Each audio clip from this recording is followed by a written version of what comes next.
What's up, ladies and gentlemen? Welcome to my Hardcore Iron Man progress video number 4. We are into the 4th video of my series, and I'm having a lot of fun with my Hardcore Iron Man. As I said in the last video, my main goals after it were to prepare for Dragon Slayer. And as you can probably see from my Dragon description, this is a video about Dragon Slayer and how I completed it. And Elverge was a pretty tough dragon. She was pretty tough. Not gonna lie, I had to do 2 trips for her. But I got it done. And the way I did it was a bit of a unique strategy, in my opinion.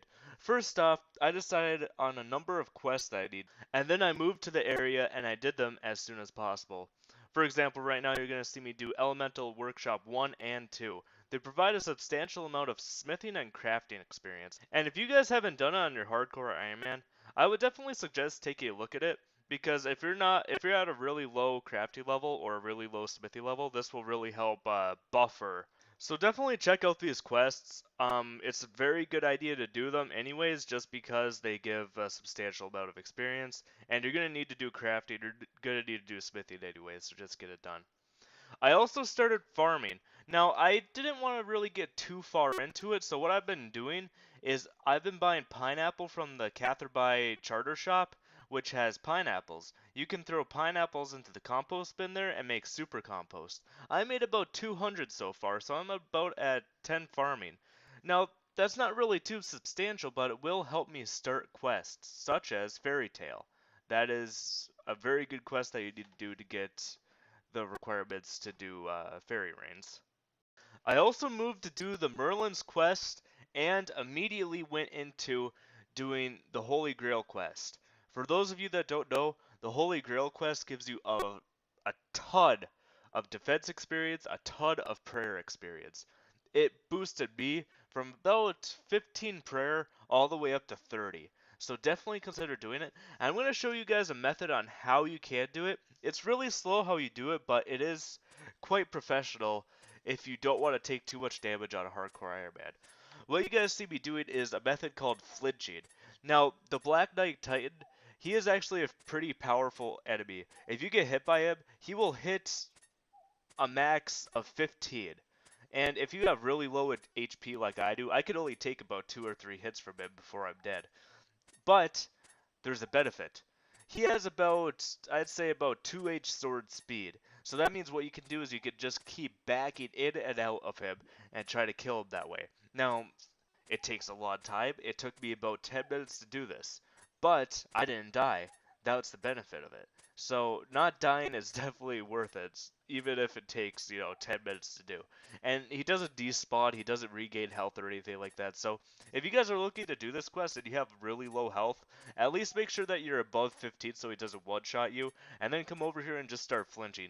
Definitely do the waterfall quest, definitely do the Grand Tree and the Trino Village quest so you have enough attack so that you're kind of accurate. By the way, you can't use magic or ranged against him. He has plus 1000 defense for both of them. It's useless. I tried it. Don't do it. But as you guys see, I completed the quest. I got a decent amount of prayer experience. My defense went straight up to 34, and that would prepare me for Dragon Slayer, which will bump me up all the way to 40.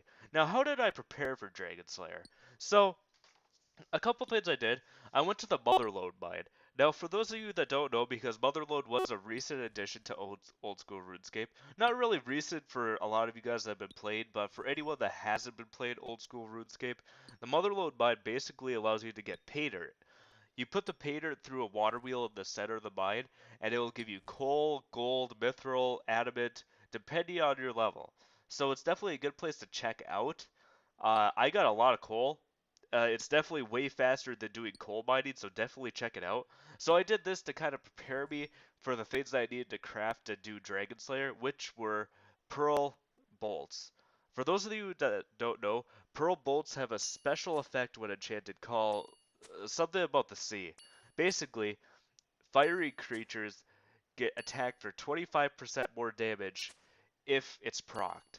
So if you hit an 8, you're actually going to hit a 10. It's a very worthwhile thing to get. And when I got it, I procced at maybe 2 or 3 times per fight with Alvarage. It was definitely worth it. I'm going to be using those Pearl Bolts later on to either kill the the Star City creatures or whatever they're called, or I'm going to turn them on to Fire Giants so that I can get my Rune Scimitar. I was also traded here on Ice Warriors because I heard that they had a high Cosmic Rune drop, so they didn't really drop any, so I actually went to Boss Giants and tried to do that. And now you're starting to see me kind of move into Dragon Slayer. This is where I started to work for it. Now, as you guys can see, I'm doing the Malzar's Maze. It's kind of tough if you don't know what you're doing.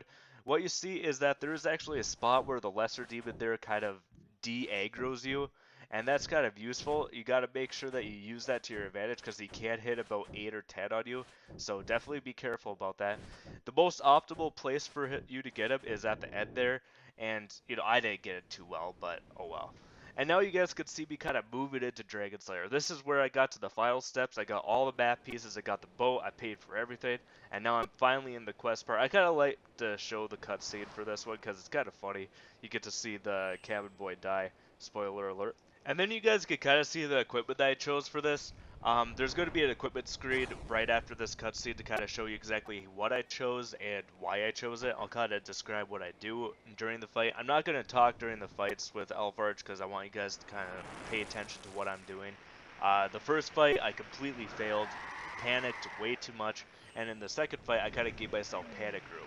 So it's definitely important to pay attention to that, but we'll get into that a little bit later. So let's move in and get right into the equipment part of it. As you guys can see here, I'm wearing the Gnome Amulet. I'm wearing a variety of different things. The Ancient Robe Top is because there's magic defense on it. I also wanted to, show you guys how many Pearl Bolts I brought with. 110 is about what you guys will need. That's like worst case scenario right there. And then the Anti-Dragonfire Shield and a lot of other things. I had to switch my strategy in the second part of this, and you're gonna see how my strategy kind of evolved and what I carried in my inventory. So I'm gonna stop talking. I'm gonna let you guys watch my fight and see what I did wrong and learn from it.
So I kind of want to add a little ending annotation to kind of show you guys exactly what I did.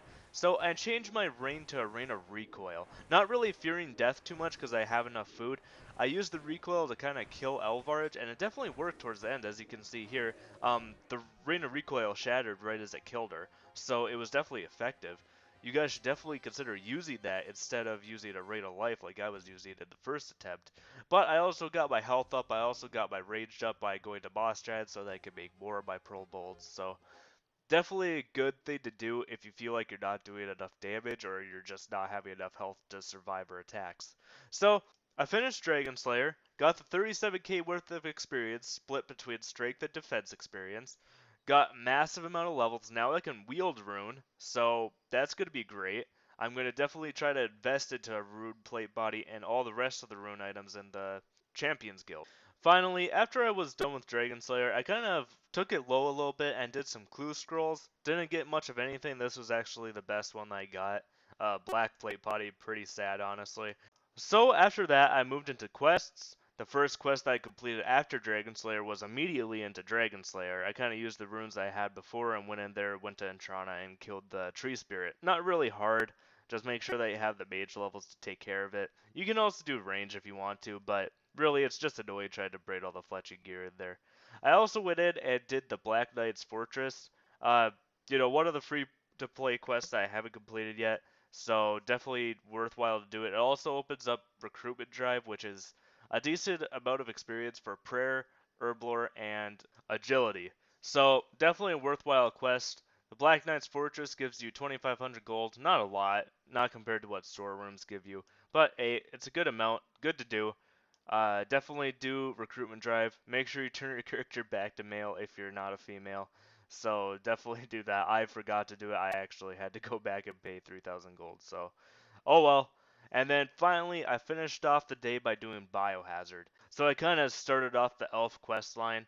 Definitely a lot of rewards in there, and it's going to be probably the last quest line that I complete. That's in old school RuneScape. So that's what I've done for progress for my hardcore Iron Man. I have a lot of goals for the next video. More specifically, I'm aiming at the goals that I set in the first video, and that is full void.